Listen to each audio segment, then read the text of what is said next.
Assalamualaikum warahmatullahi wabarakatuh.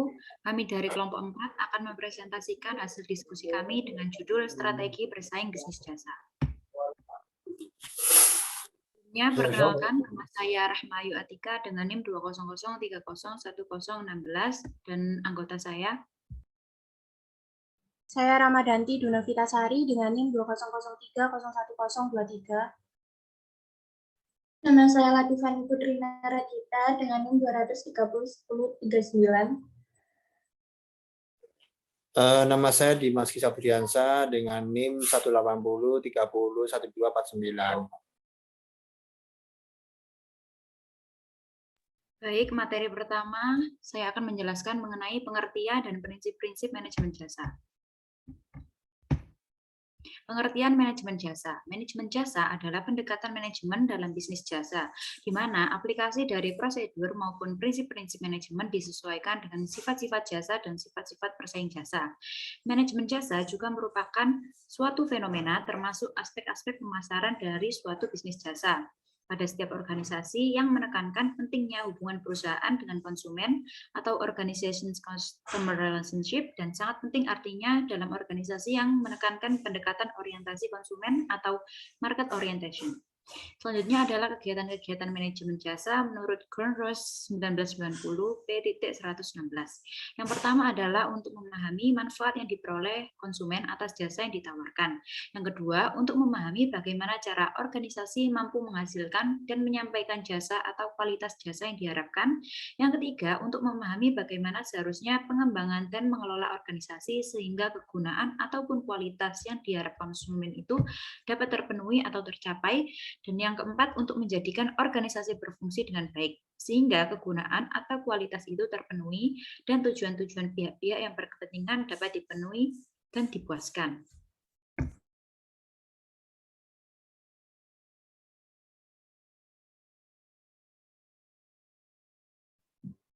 Untuk selanjutnya, pandangan manajemen dalam mengelola jasa menurut Grunroos tahun 1990. Yang pertama, dalam menjalin hubungan dengan konsumen, perhatian lebih ditekankan pada manfaat atau kegunaan secara menyeluruh. Jadi tidak hanya memperhatikan manfaat produk saja. Yang kedua, hubungan lebih ditekankan kepada hubungan jangka panjang.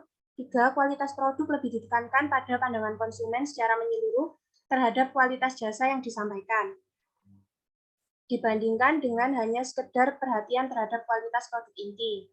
Yang keempat, lebih menekankan kepada pengembangan kualitas jasa secara keseluruhan maupun manfaat secara total sebagai kunci keberhasilan dalam proses. Prinsip manajemen jasa yang pertama, dijelaskan mengenai cara untuk merencanakan keuntungan dengan penggunaan sumber logistik yang ada. Sesuai dengan prinsip ini, keuntungan hanya akan diperoleh apabila semua sumber daya logistik yang ada diarahkan untuk memberikan kualitas jasa sesuai dengan penilaian konsumen. Untuk itu, keputusan-keputusan efisiensi, baik efisiensi internal maupun efisiensi eksternal, harus terintegrasi dengan baik.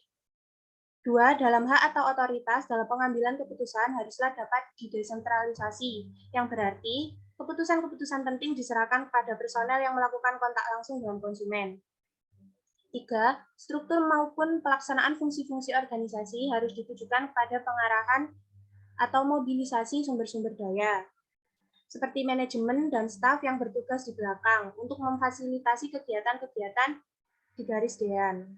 4. Pada pendekatan manajemen jasa, sistem supervisi lebih ditekankan pada pengendalian mutu dengan membandingkan antara standar yang telah ditetapkan dengan pelaksanaannya. Di dalam manajemen jasa, supervisi ini tidak dapat dilakukan karena sifat dan proses jasa yang sangat berbeda dengan produk serta banyak jenis jasa yang tidak dapat dibuat standarnya secara sempurna. Yang kelima, pada umumnya, sistem penghargaan atau reward system dalam manajemen jasa berkaitan dengan cara melakukan supervisi, seperti telah dijelaskan pada prinsip keempat. Yang keenam, cara mengukur atau ukuran-ukuran yang dipakai dalam melaksanakan prinsip-prinsip monitoring maupun prinsip pemberian penghargaan haruslah jelas.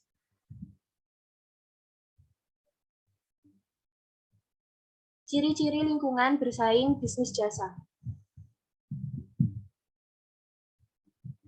Pada dasarnya, bisnis jasa bersaing dalam lingkungan yang lebih sulit daripada produk manufaktur.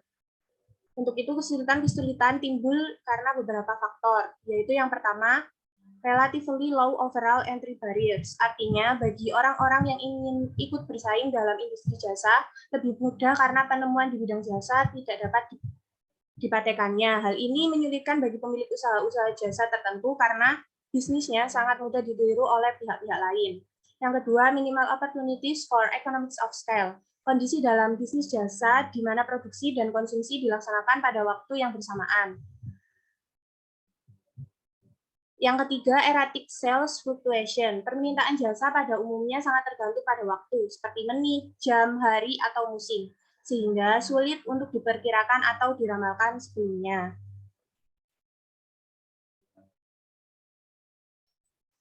Yang keempat adalah no advantage of sales in dealing with buyer or supplier. Beberapa bisnis jasa kecil sulit memanfaatkan peluang untuk menekan pembeli atau para pemasok yang dominan. Yang kelima, product substitution. Inovasi di bidang produk kadangkala menyebabkan persaingan baru di bidang jasa. Yang keenam, customer loyalty. Perusahaan-perusahaan yang sudah lama berdiri dan memiliki jasa personal menimbulkan konsumen yang loyal, di mana hal ini menyulitkan bagi perusahaan baru untuk masuk. Dan yang terakhir, exit barriers.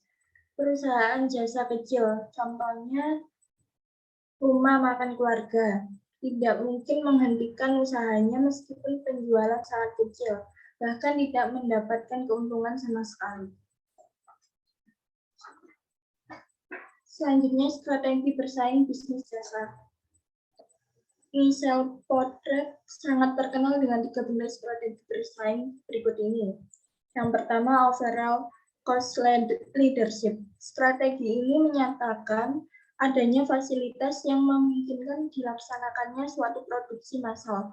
Kontrol biaya, termasuk kontrol biaya tetap yang ketat dan penggunaan teknologi yang dapat mengurangi biaya produksi pada tingkat paling rendah.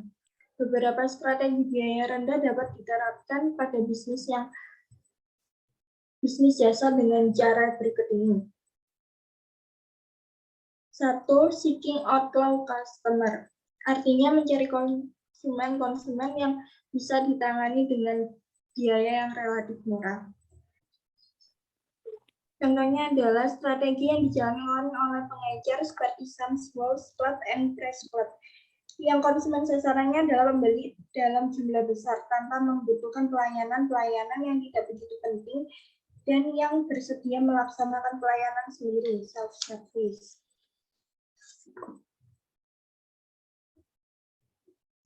Yang kedua, standardizing a customer service. Berdasarkan jenisnya, persiapan pengisian pajak merupakan bentuk pelayanan berdasarkan keinginan spesifik dari konsumen. Customer service.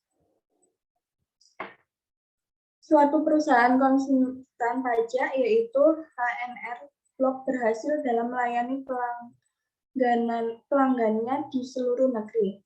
Karena perusahaan konsultan ini mempersiapkan prosedur pengisian pajak dengan mengisi secara rutin tanpa penanganan yang spesifik. Jadi keberhasilan strateginya adalah karena membuat sesuatu lebih mudah sehingga akhirnya menjadi lebih mudah. C. Reducing the personal element in service delivery. Strategi untuk mengurangi risiko bisa ditawarkan kepada konsumen dengan mengurangi peranan personil dalam menyampaikan pelayanan. D. Reducing network costs. Contoh dari strategi ini adalah yang dijalankan oleh perusahaan jasa pengiriman Federal Express atau FedEx dengan menggunakan jaringan hook and spoke, yaitu dapat menempatkan pusat kegiatan hubungan di kota Memphis. Yang kedua yaitu strategi diferensiasi atau differentiation. Hal pokok yang mendasari strategi diferensiasi adalah tersedianya pelayanan yang menurut penilaian konsumen beratap unik atau berbeda dengan pelayanan-pelayanan lain yang sejenis. Beberapa cara strategi diferensiasi yang dapat dijalankan dalam bisnis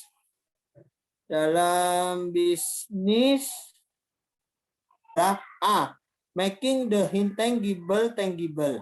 Karena sifatnya jasa pada umumnya tidak dapat dilihat sehingga sudah memungkinkan ada sesuatu yang dapat diingat konsumen secara nyata setelah mengkonsumsi suatu jasa. B. Customizing the standard product. Memberikan sesuatu yang menyentuh perasaan konsumen sangat penting, artinya untuk mengikatkannya kepada konsumen yang pernah diberikan. Walaupun untuk ini tidak memerlukan biaya yang besar. C.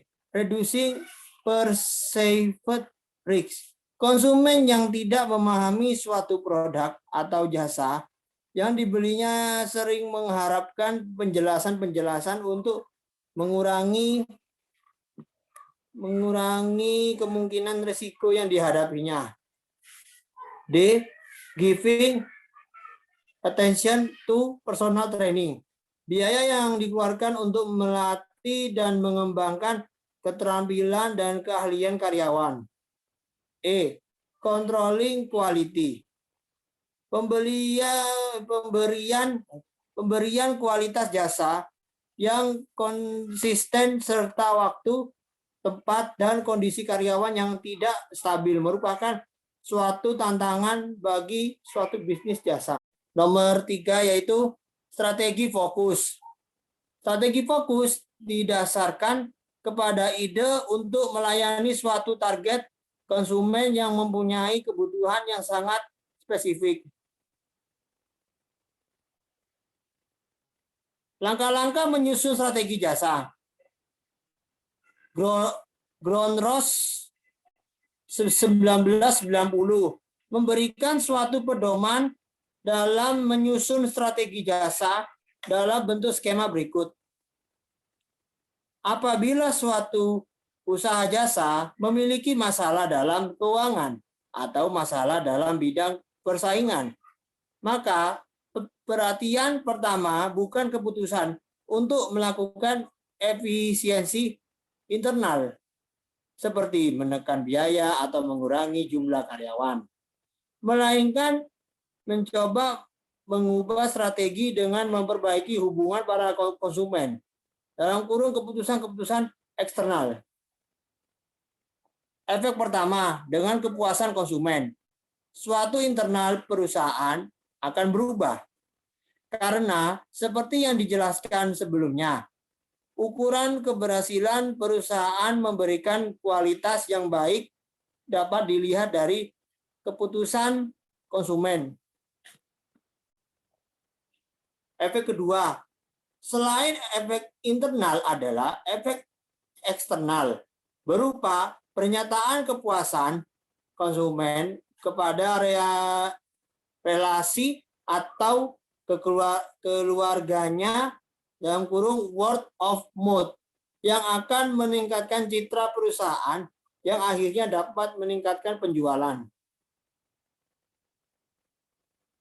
Baik, sekian presentasi yang dapat kami sampaikan. Semoga bermanfaat. Assalamualaikum warahmatullahi wabarakatuh. Waalaikumsalam warahmatullahi wabarakatuh. Waalaikumsalam warahmatullahi wabarakatuh.